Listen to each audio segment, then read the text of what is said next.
Marrakeş'ten selamlar. Marrakeş'in en ünlü otellerinden biri olan... Ya burada her yerden motor geçiyor.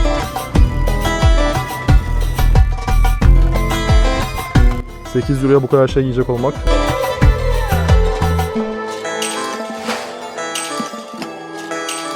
Evet, herkese Marrakeş'ten selamlar. Bugün Marrakeş'in ikinci günündeyim. Fas'taki ikinci günüm aynı zamanda. Dün Marrakeş'i 11 saat boyunca gezdim. Biraz yoruldum tabi. Bugün şimdi ikinci günündeyim. Bugünün planı dün göremediğim kapalı olan Cyberpark'a gideceğim ilk önce. Ondan sonra oradan da Fas'ta görülmesi gereken en önemli yerlerden bir tanesi olan Jardin Majorel'e gideceğim. Jardin Garden demek Fransızca'da. Ondan sonra bir de orada Yves Laurent Museum var. Bu Yves Laurent Museum'a da vaktim kalırsa belki girerim. Veya bütçem kalırsa diyelim. Akşama da bir tur ayarladım. Çöle gideceğiz. Çölde gün batımı eşliğinde ATM süreceğiz 4 tekerli. Hayatımda daha önce hiç ATM sürmedim. O yüzden güzel bir deneyim olacak diye düşünüyorum. Bu turu 24 euroya ayarladım. Evet, şimdi Cyberpark'tayım. Çok geniş bir arazi burası. Cyberpark'ın tarihini birazcık araştırdım. 18. yüzyılda burada yaşayan bir sultan varmış. Bu sultanın bir geleneği varmış. Çocuklarına evlendikleri zaman böyle kompleksler hediye ediyormuş. Bu komplekslerin büyük de bayağı bahçeleri oluyormuş. Çocuklarından bir tanesi yine evlenecekken o zamanın sultanı yine çocuğuna bu bahçeyi düğün hediyesi olarak vermiş. Hatta bu sultanın bir diğer oğlu varmış. Onun da adı Mamun'muş. O çocuğu evlendiğinde de ona başka bir kompleks hediye etmiş. Yine böyle bahçeli falan. O kompleks daha sonrasında 20. yüzyılda Marrakeş'in en ünlü otellerinden biri olan Mamunya Otel'e dönüştürülmüş. Adı da oradan geliyor yani. Sultanın oğlunun adı Mamun. Otelin adı da Mamunya oradan geliyor ve Mamunya Otel'i de dün gördüm.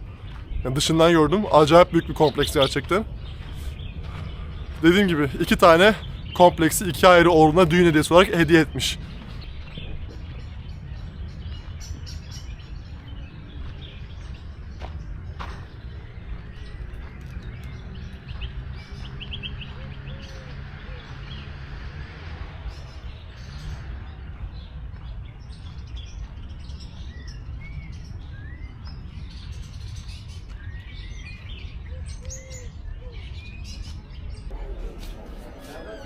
Evet, şimdi Jardin Majorel'e geldik. Bu bahçe Jardin Majorel, Fransız artist Jacques Majorel tarafından 1910'lu yıllarda, 1920'li yıllarda yapılmaya başlanmış ve yaklaşık 40 yıl sürmüş. 40 yıl boyunca Jacques Majorel abimiz kendisini bu işe adamış ve ortaya böyle güzel bir şaheser çıkmış.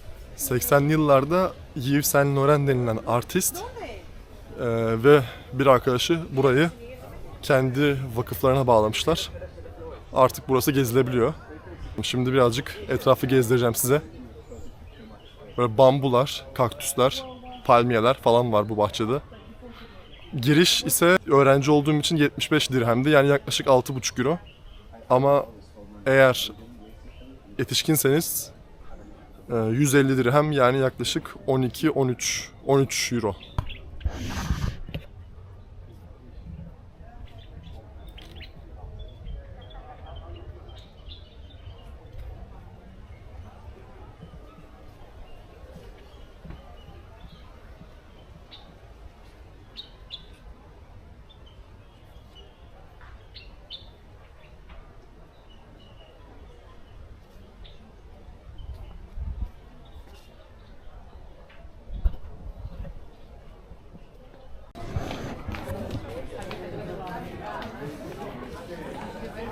Yani şurada bayağı bir sıra vardı. Ben de çektirdim fotoğraf. Şurada bir fotoğraf köşesi var. Tabii tek başına olunca arkandakilerden fotoğraf çektirmek istiyorsun. Ama olsun, bulduk bir şekilde yolunu.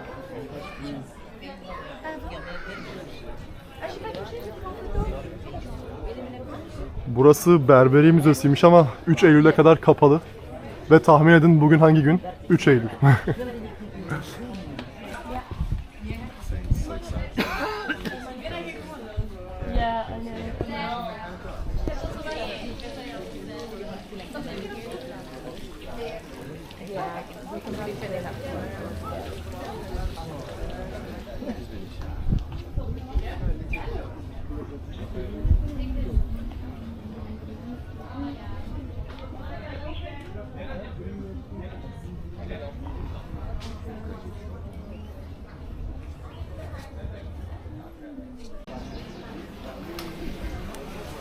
Böyle küçük bir kafesi de var içinde.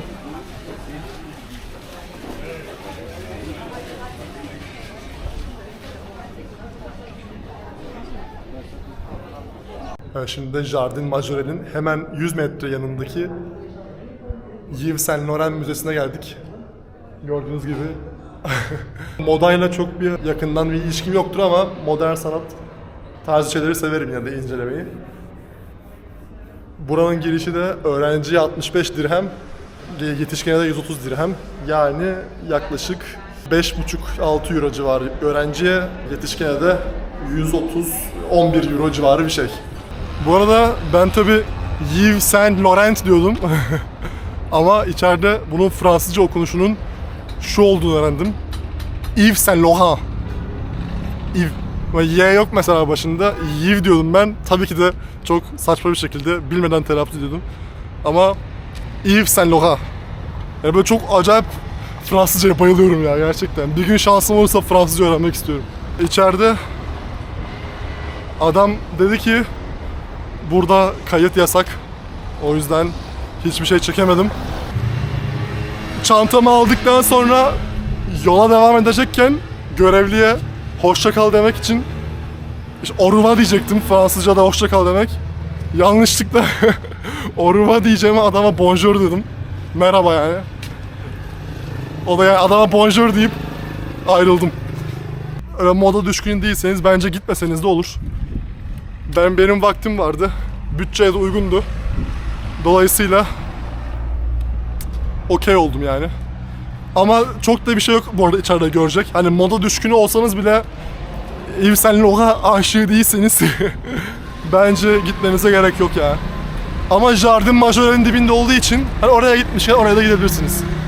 Onun dışında bir de Jardin Majore'de bir tane çok tatlı Türk çiftle karşılaştım.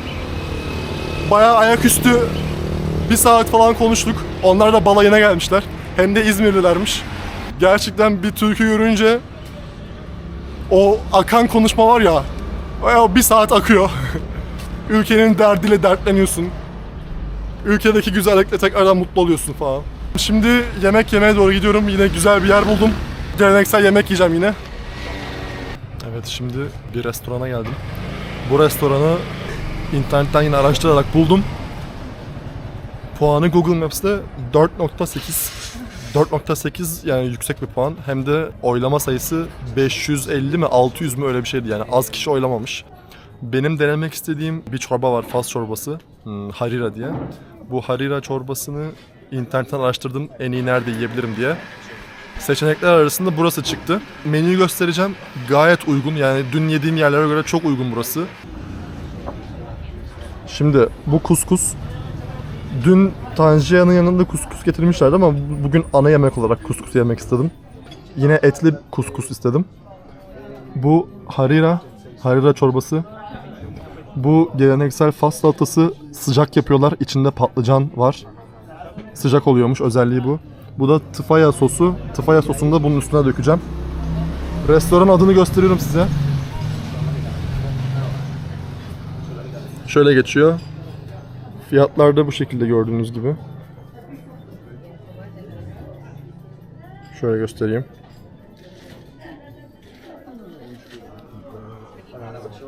Ortamı da şöyle göstereyim.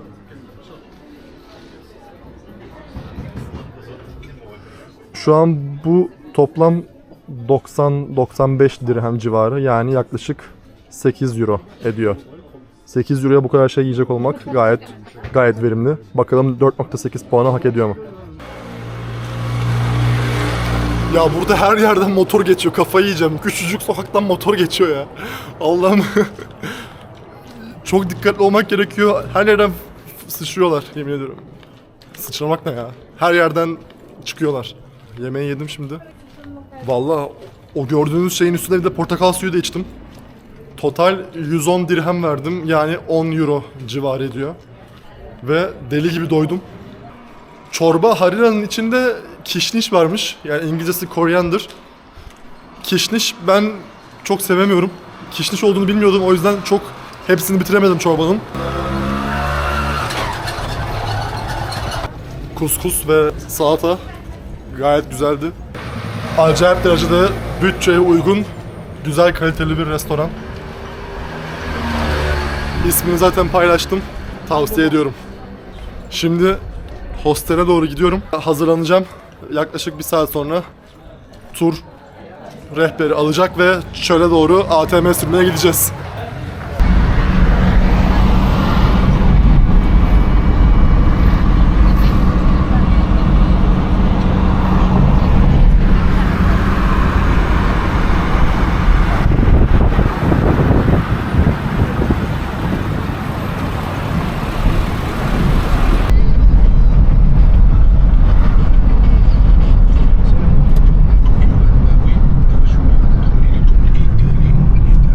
Evet, şimdi ATM yerine geldik.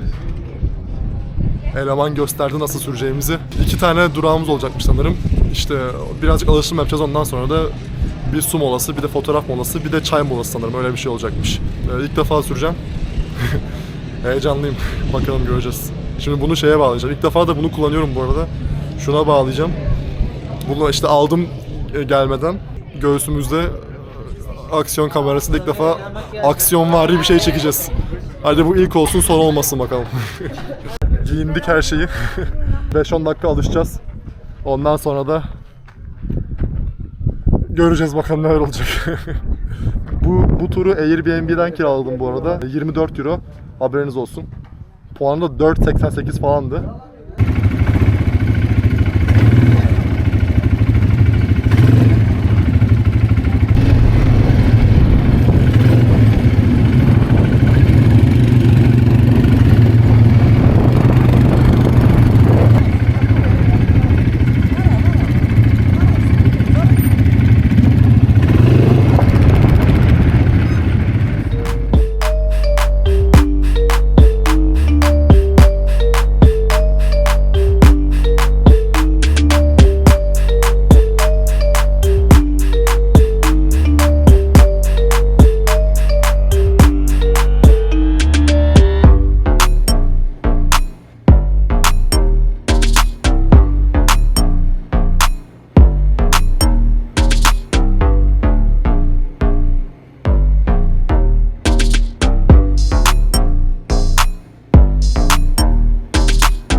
Aradayız.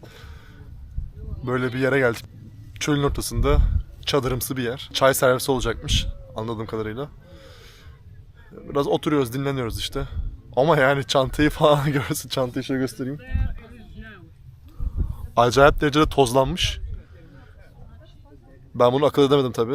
Eve gidince birazcık temizlik yapmak zorunda kalacağım. Ama ATM sürmek keyifliymiş.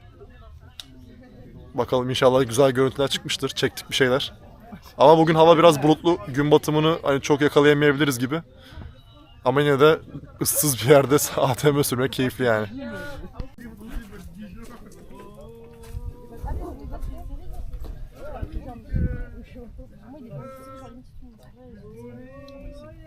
Bunlar da İspanya'dan, Barcelona'dan arkadaşlar. Bu Fas'ın çayı böyle ikram yaptılar bize.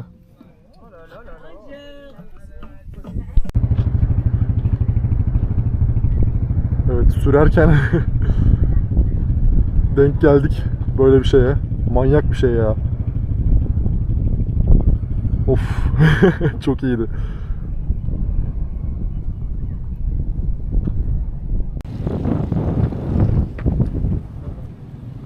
Fotoğraf çekiliyor şu anda. Evet, hava karardı şu anda. Buradaki çift çok tatlı.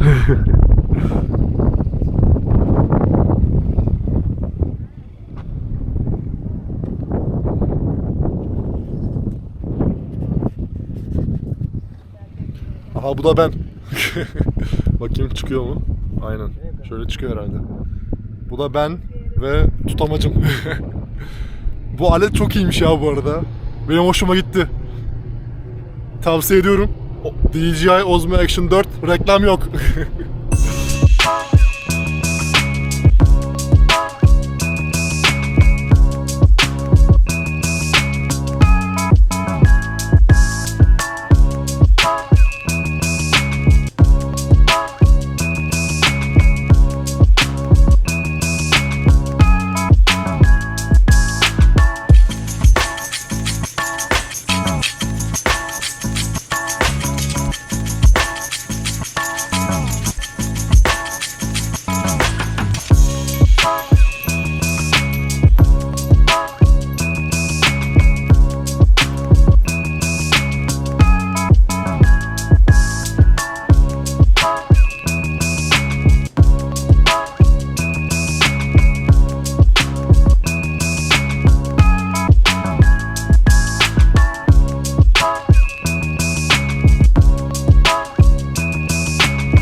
Evet, şimdi hostelime geri geldim. Quad biking yani ATM sürüşümüzü gerçekleştirdik. Bugünün de sonuna gelmiş bulunmaktayız. Benle beraber gezime eşlik ettiğiniz için teşekkür ederim. Marrakeş'in ikinci gününe veda ediyoruz şu anda. Beni takip ettiğiniz için çok teşekkür ederim. Yarın Essaouir'e gideceğim. Buradaki bir sahil şehri. Oraya bir tur ayarladım. Bakalım nasıl geçecek. Onu da tabii ki de çekeceğim. Kendinize dikkat edin. Görüşmek üzere. İyi akşamlar.